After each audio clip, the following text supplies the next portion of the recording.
Hey guys, welcome back to the channel. So today we're doing a lower ball joint on a '07 Toyota Camry. And before we begin this video, I do want to say that it's going to be a little bit of noise in this video because I have to have my garage doors open today. It is actually very hot in Chicago. We're experiencing a heat wave now. It's 102 degrees, I believe. So you'll hear a lot of outside noise during this video. And one thing I want to say, guys, if you guys haven't subscribed to my channel but you're liking the videos, please hit the subscribe button down below. Definitely helps my channel grow. I'm trying to get to 1,000 subscribers hopefully by the end of this month, so please do your part and subscribe, guys. Let's go ahead and begin with the video. First thing that we got to do is remove our tire. I already went ahead and I took off my lug nuts and everything, guys, so we're gonna take this and just put it out of the way here. Now that we have our tire off and we raised the vehicle, this is our lower ball joint, and these are actually quite simple. I'll zoom you guys in and you can see that you'll have 1, 2, 3 bolts holding it. 2 of them are going to be nuts and the other one's going to be an actual bolt. Then you have to remove this bolt here that holds the joint to the knuckle. These are very easy to do, especially when it comes to unbolting them down here. A lot of these would be a press style. If you ever did one of those back in the day, like on a Honda, I would want to say, you'd have to remove the whole knuckle or press it in and out to be able to get to them. But Toyota makes these very simple. Let me get the new part and I'll show you guys exactly what we're working with. This is the new ball joint, guys. I'm holding it in my hand and you can see that there are 2 studs there with the nuts, and then we have 1 short bolt that bolts it up to the actual control arm here. And then we have our joint section, which is right here. Now where I like to begin is right up here. You can see there's a cotter pin there. I'm going to elect to go ahead and remove that, and it's not uncommon to have to spray some penetrating oil on them if they're really frozen on there. But what I find is that these aren't really bad when it comes to it. So let me get my tool set up, let me get my penetrating oil, and let's go ahead and begin. Where I like to begin, guys, and you can see I already sprayed it, but start off with penetrating oil. Just hit everything that bolts up where it attaches to. I just give it a nice little slurry there so it can kind of help out with the removal of everything. Now I'm going to remove my cotter pin. Sometimes these will fight you. They can be frozen in there. This one looks promising. Let's just see if she gives up. Sometimes they look like they can come out, but they don't slide out. So actually this one is not going to be sliding out with us. She's actually in there pretty good. So what I have to do is just kind of bend it back and forth, break off the little tabs. And what I'm going to have to do is just break it off when I'm removing it. Now, this isn't the best method to do this. Normally I would try removing the cotter pin, and it would be in your best effort if you guys are reusing it. In this scenario, we are replacing it, and I'm pretty sure I could break it. So let's go ahead and crack this loose. Now, I believe she came broken free there. Let me take a look here. Or our wrench is slipping. So actually my wrench is slipping, guys. Let me go ahead and change to a different style wrench. I have my new wrench. The other one was too skinny, it was slipping off here. Let's try to break this free again, see if we can get it this time. And just like that, she is broken loose. Sometimes when you're fighting the cotter pin head, guys, don't be surprised if it doesn't come off very easily.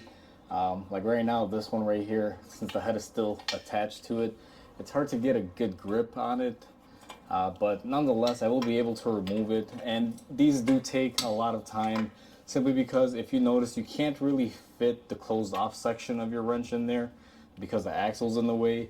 If you tore it apart and you disassembled your knuckle, you probably could do that. However, I'm not getting paid to go that far. I only charge about an hour worth of labor to do these, so they don't really take too long. So we're gonna go ahead and fast forward here. I'm gonna go ahead and remove that bolt off camera because it's gonna take me a while, and I'll be back once we're all set. I went ahead and we got our nut off. You can see here it is nice and loose. However, it's not gonna come off completely because we need a little bit of room here and our axle's in the way. However, when we go ahead and we lower the ball joint out of the knuckle, we'll have enough clearance to be able to get that out. What we're gonna do now is take our hammer, and I'm gonna go ahead and give the ball joint a couple taps to see if we can loosen it up. I believe it should come off fairly easy. I've already kind of tapped it. You guys can see a couple marks there, but let's see what it does. And the way I like to check is sometimes these are under pressure, guys. Sometimes it could be broken free and you won't know. So just pull on the control arm and you can see we have our separation point there. Now once you have that, what you want to do and what I try to do is go ahead and spin the nut off all the way, and you can just get your nut off just like that. That's how you get off the holding nut for the ball joint. Now that we have that off, the next phase in this is going to be removing the 3 retaining bolts that hold it up to the control arm. Now these are just 17 millimeters. If it's been replaced before, they might differ in size, but original ones are 17.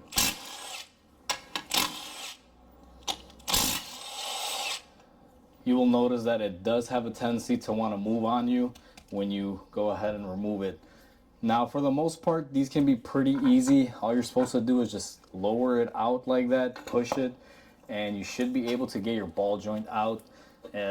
Sometimes this backing plate will fight you. You'll have to maneuver it. This is probably the hardest part right here. Trying not to damage the backing plate, removing the ball joint. What I find is if you just angle it in a certain way, it comes off just like that. So we went ahead and we got the old one off, guys. Let me get the new one, get it prepped, and we're gonna go ahead and reinstall it. So we have our new ball joint at hand. I already went ahead and got the nut off and the bolts and everything. What we're gonna wanna do is place this back in here, and it's kind of the same thing. You gotta find the right angle to get it to go all the way in. And what I do at this stage, guys, just so I don't forget, is take your holder bolt for your ball joint, and you're gonna go ahead and start putting it on there, just a couple threads to hold it in. It's a lot easier to do this now because there's no tension on it versus when you're pulling it down and then you're gonna have to be fighting it, just to save yourself a little bit of a headache. And what you're gonna want to do at this point now is kind of angle the joint as far up as you could while pulling down your control arm. And this can be a little frustrating. It'll all just kind of depend on how you choose to do it, but I just kind of hold it down here, and you're gonna kind of see me struggling here for a little bit because you got to be able to pull these in close and be able to line everything up. And it's better when you have a second person with you. However, I'm a one-man show, so this is gonna fight me a little bit. I think I'm gonna get a pry bar to put on the control arm to be able to pull it down. So give me a second, guys. I'll be right back after I get the pry bar. Alright, so I got my pry bar. I'm going to insert it in the lower control arm, and you guys can see how easy when you have a little bit of leverage. And we're going to try doing this again here.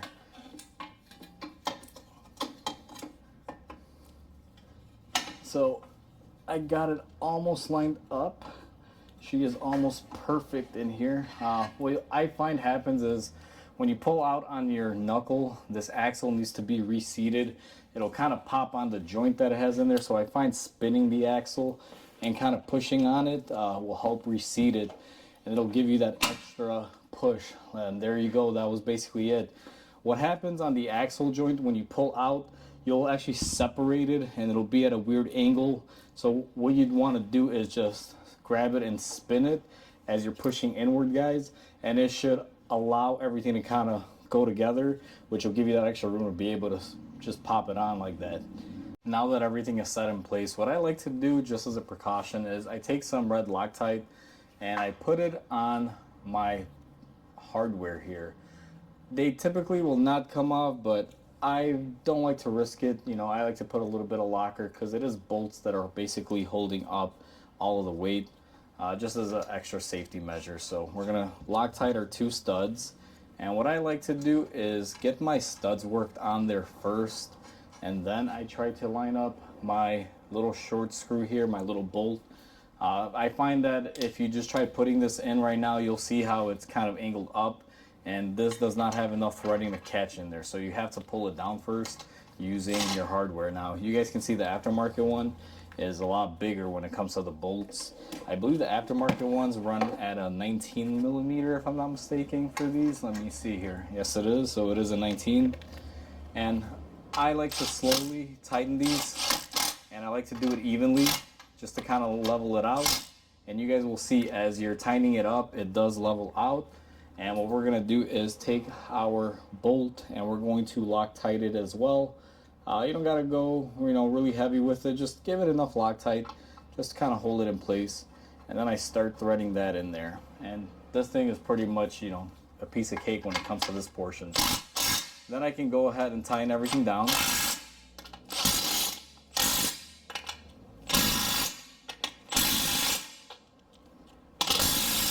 And in case you guys didn't hear it, click, click, click. They're all torqued.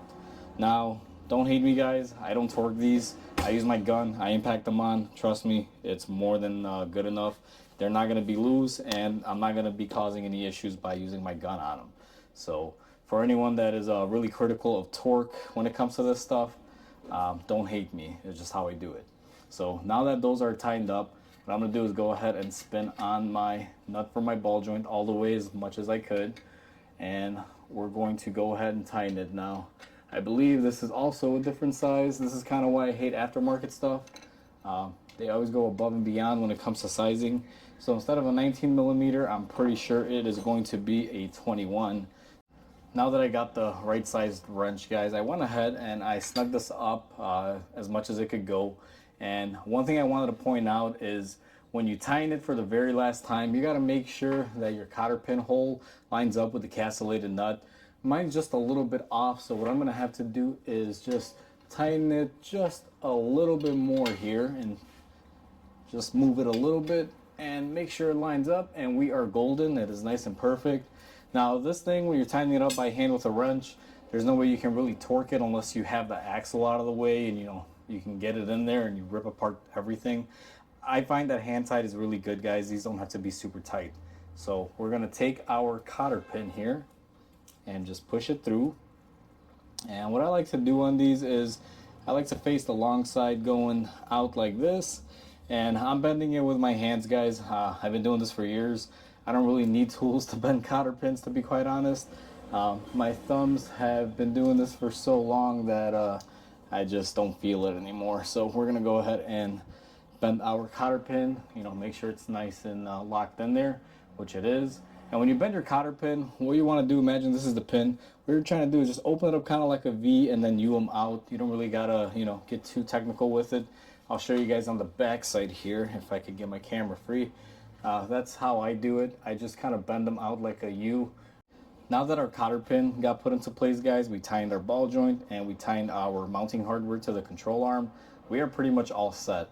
Depending on the type of ball joint that you bought, you may want to add grease if you have a Zerk fitting here. They don't come filled a lot from the factory. In my case, mine's a fully filled, non-serviceable ball joint, so all the grease, everything is in there. I don't have to do anything extra to it. So at this stage, you are basically done if you have completed everything the way we just did it. And all you have to do is put on your wheel and just drive it around and make sure everything is good to go. So hopefully this video helps you guys out if you guys are doing this particular repair or doing something similar to this.